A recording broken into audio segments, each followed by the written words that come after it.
কবিতাৰ শিৰোনাম আপোনালোকৰ গজিল নে? কবি চাংকু নিৰঞ্জন বাবা।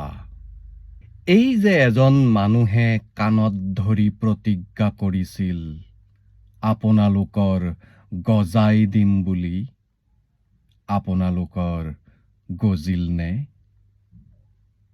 আপোনালোকৰ গজিল নে নাই নাজানো, তেওঁৰ কিন্তু নিজৰেই গজা দেখা নাপালো। চল চাই কঠীয়া তেওঁ বহুত পাৰিলে, ফেচবুকত বহুত পোষ্ট লিখিলে, অনুনয় বিনয় চিম্পেথি কিমান বিচাৰিলে।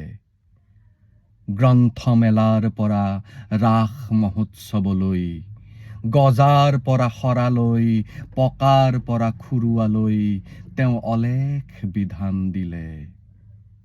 কেতিয়াবা ৰজাক গালি পাৰি চালে, কেতিয়াবা তেল মাৰি চালে, পিছে নিজৰ একো গজাব নোৱাৰিলে।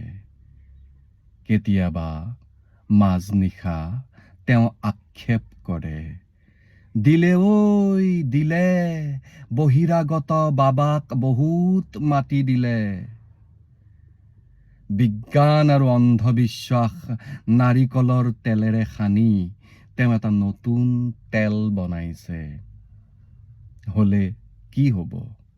তেল লগাবলৈ সমস্যাৰ গুৰিটো বিচাৰি নাচালে, বহিৰাগতক ঠিকেই চিনিলে, বহিৰাগতৰ দালালকহে নিচিনিলে। ধন্যবাদ।